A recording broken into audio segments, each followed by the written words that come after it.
Trendstorm. Welcome back to Trendstorm. Now let's take a look at Trump's mission accomplished moment in Syria. Trump boasted on Twitter that the U.S.-led strikes on Syria last weekend were a mission accomplished, which drew criticism from many who likened it to Bush's infamously premature statement about Iraq. There were differing reports about how many missiles were shot down by Syria's Soviet-era air defense systems and the scale of damage that was wrought by the ones that did get through the country's anti-missile shield. But the general consensus is that Trump's mission didn't accomplish much. It may have even been more militarily ineffective than last year's strike in reaction to the Han Sheikhoun false flag chemical weapons attack from that time. Furthermore, a bold statement such as mission accomplished implies a victory much broader than just launching some missiles, most of which are regarded as having never even made it to their targets. Trump's known for his grandiose and hyperbolic statements to stir up support among his base and generate widespread attention, but he may have inadvertently walked into a narrative trap entirely of his own making with this latest tweet. Just a few weeks ago, he was talking about withdrawing from Syria, but then all of a sudden, the Doma chemical weapons false flag attack was used as his pretext for launching the failed missile strike against the country. Not only that, but his UN representative Nikki Haley later declared that American troops will remain in the Arab Republic until the U.S.'s goals were accomplished, which she described as responding to reports of chemical weapons attacks, ensuring Daesh's defeat, and keeping an eye on Iran. These open-ended objectives suggest that Trump's Syrian mission is far from accomplished. Building off of the U.S.'s new, publicly declared goals in Syria, Washington will likely rely on its supposed anti-Daesh mission to justify expanding its military commitment to its allied Kurdish proxies in the northeast of the country, which could potentially see the U.S. pushing for Damascus to recognize their unilaterally declared federalization from March 2016 in order to de facto legitimize a new American client state in the region. This would complement the U.S.'s real objective of containing Iranian influence in the Arab Republic, which is becoming more comfortable publicly admitting, especially in light of Israel's threats to continue bombing suspected IRGC and Hezbollah targets in Syria. As the anti-terrorist phase of the conflict more openly returns to its original, multi-dimensional proxy one, Trump might regret having prematurely declared that anything of significance was accomplished there. So, folks, we're all talking about what happened in Syria and whether or not this is actually a mission accomplished like Trump was bragging on Twitter. And the first person we're going to speak to today is Mr. John Mesler. He's a retired local government employee and musician who's now a peace activist. Trendstorm. Okay, John, what did Trump's latest strike on Syria actually accomplish, both in tangible and symbolic terms? And would you appraise the overall mission as a success or a failure, given what was originally expected of it? Let's see. It was a success for let's say Raytheon, the corporation that whose stock went up after the $250 some odd million worth of bombs. I'm sure they'll get that back in either U.S. taxpayers' money or Saudi Arabia. The stockholders are happy. It was also sort of a success from what I'm reading for the Syrian people. You hear different numbers as to how many missiles were actually sent and how many were shot down. But Syrian people, from what I understand, consider their defenses to be a success, and they didn't get any help from Russia's equipment, and that was done strategically on purpose, from what I understand. Of course, from what I understand, there were 3 civilians who were killed, so that's never good. That's bad news. In what may be good news, people are talking about it again.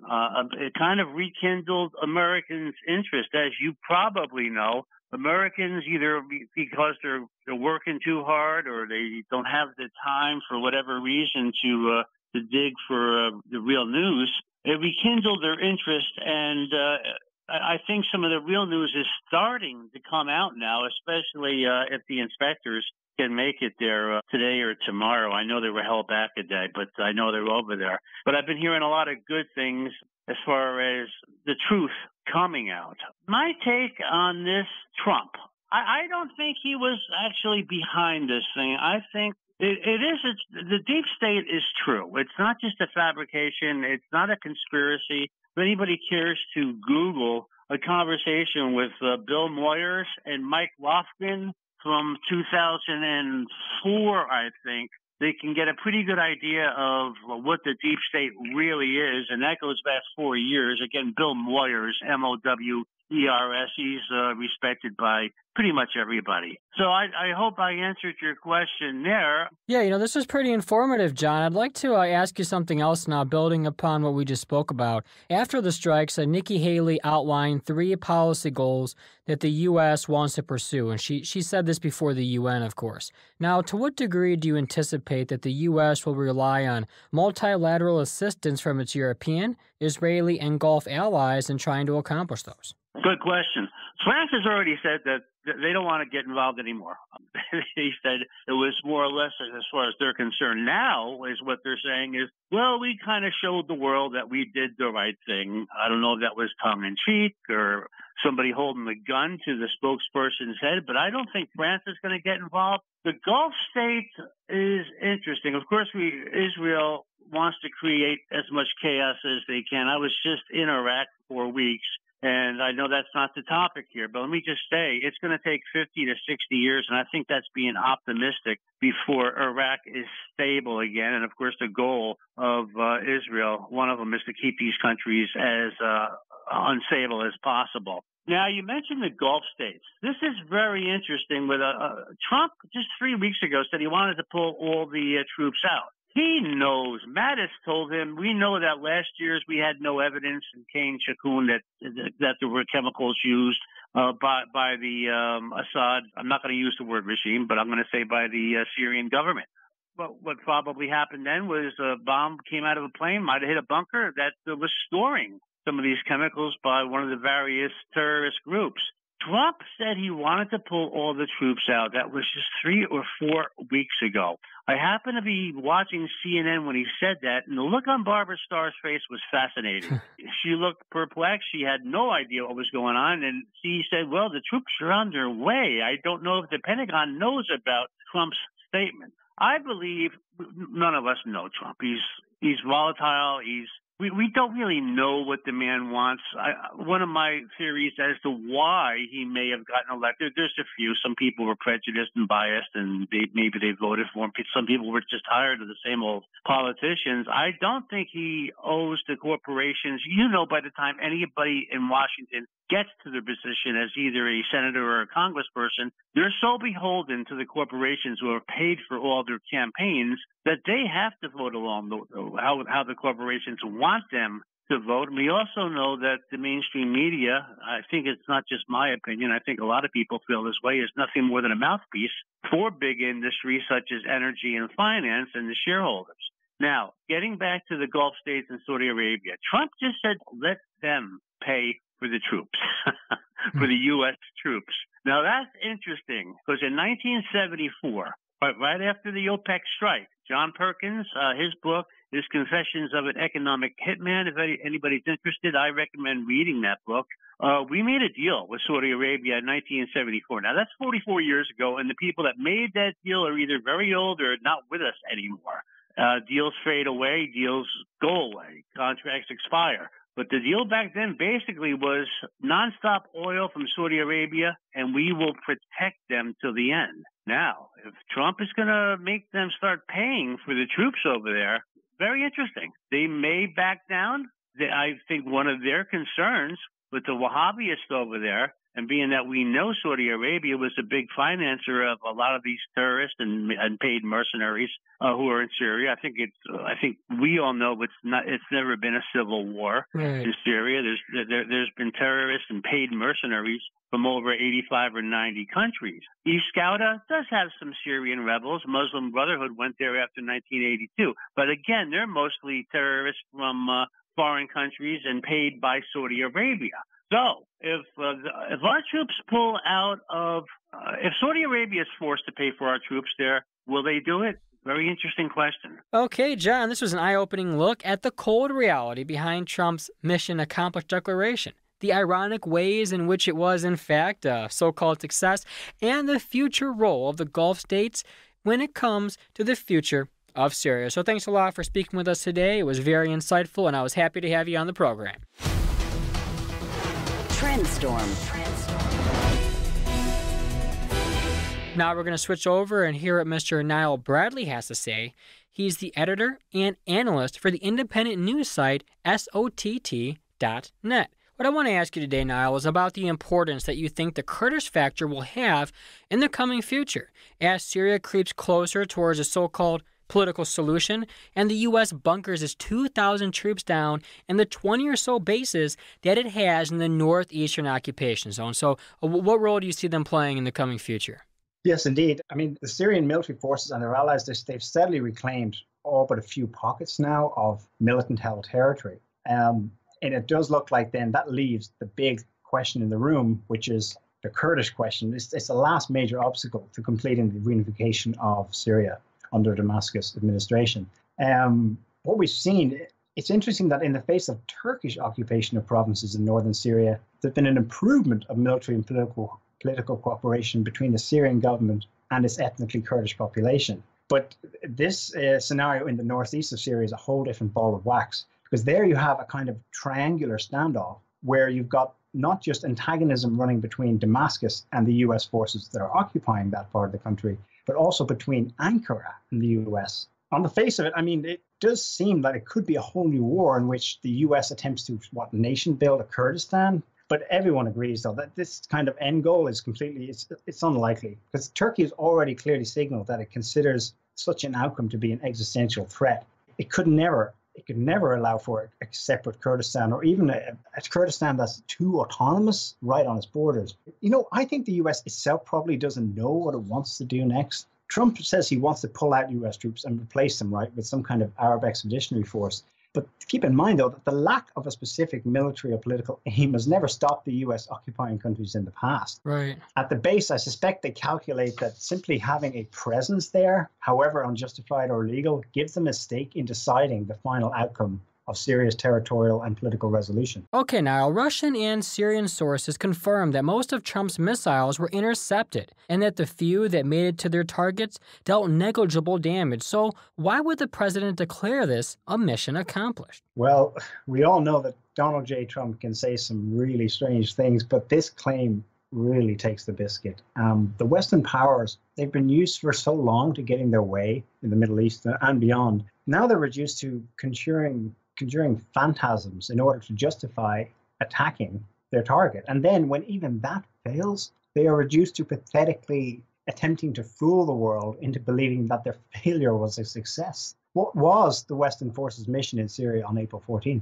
And what did they accomplish? The mission allegedly was to attack so-called chemical weapons infrastructure in Syria, thereby in future deterring Syrian President Bashar Assad from any temptation to use said infrastructure to, quote-unquote, gas his own people. But based on satellite imagery provided by the Pentagon, Trump's allegedly perfectly executed mission accomplished little more than destroying, one, the campus of a public research institute on the outskirts of Damascus, and structures at two remote locations outside the city of Homs. Well, it became obvious once Trump tweeted that warning to Russia about the US's new shiny missiles, that the US and its allies would do something in Syria last week. It's important to note that both the alleged mission and its alleged accomplishments were only articulated after the fact. The US, UK, and France, they certainly know, because they can, of course, track their own missiles. They know where every single one of them went to. Comparing the visible lack of impact sites on the ground with the volume of ordnance they claim successfully detonated, we can only conclude that they are lying about having intended to strike just those three targets. Once it became clear that many of the Western missiles, some 70% if the Russian figures are accurate, had failed to reach the other key targets, namely Syrian military air bases, a narrative formed to account for the quote-unquote missile gap. Anyone who points this out, the Western media is saying, is reciting a Russian conspiracy theory. This is pathetic. This is a desperately futile, disinformation tactic that flies in the face of the available evidence. Okay, well, the last thing I want to ask you about then, Niall, is the role of Israel in all this, because, I mean, its defense minister recently announced that his armed forces will, as he put it, maintain total freedom of action and not accept any limitation when it comes to the defense of their security interests, which is largely being interpreted as meaning that Israel will continue striking the IRGC and Hezbollah in Syria. So, Niall, how likely is it that the U.S. will directly get involved in this aspect of the proxy war? And we have about a minute left. Well, this is the big question. But the Russians now considering supplying S-300 defense systems to Syria, justified, of course, by last week's airstrikes. A message is clearly being sent to Israel that its constant aerial incursions into Syria may no longer be tolerated. If Russia does shut off this valve, Israel's ability to target Iranian and Hezbollah forces in Syria will be severely neutralized. Israel's hysterical, though. I mean, about the growing Iranian presence, obviously, in Syria. Late last year, the U.S. opened its first permanent military base in Israel last year.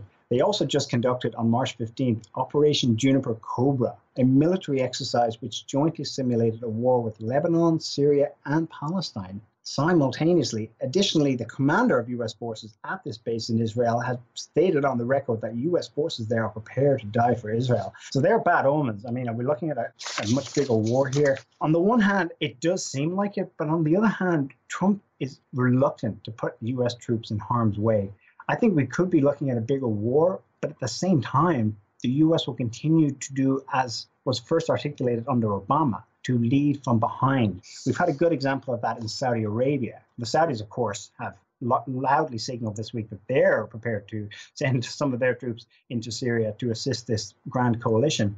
The Saudis have a terrible track record. If that pattern holds and the Saudis do go into Syria, remember that they're in Yemen, but that's also a proxy war because the Saudis are basically regional branches of Western forces. That's the U.S. leading from behind. There may not be U.S. troops in Yemen getting killed, but everything else about it is a U.S. operation, the command and control, the military hardware. So, yes, we're looking at, I think, possibly a larger proxy regional conflict, but not necessarily with the U.S. up front and center. That remains to be seen, however. Niall, this was a very good explanation of what's behind Trump's hypocrisy in declaring a so-called mission accomplished after the latest strikes on Syria, as well as how and why both the Kurds and Israel might become two of the most important factors in the post-Daesh strategic situation in Syria. That was very interesting, and thanks again for sharing that with us.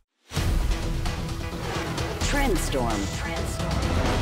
Now, folks, if we think back on what both John and Niall share with us today, we can come to the conclusion that this mission is far from accomplished. As John said, yes, I mean, there are some ironic reasons for why this mission can be called a success. I mean, we see that it brought Syrians even closer together than ever before. We see exactly how strong Syria's Soviet-era air defenses are. And we also see that, I mean, the U.S. only lobbed around 100 missiles, and most of them didn't even get through. But to be serious now for a moment, this war is not going to end anytime soon. Whatever mission Trump had in his mind is certainly not accomplished. Pushing a button or giving an order to launch missiles isn't exactly a mission. But this war, like I mentioned, it's not going to end anytime soon. Now, the anti-terrorist phase looks like it's drawing to a close, but two separate but interconnected proxy phases are now opening. The Kurds versus the majority Arabs, and Israel versus Iran in Syria. So, folks, if you want to sound off and share what you think about this, please send us an email at radio@sputniknews.com or find us on Facebook. Stay with us.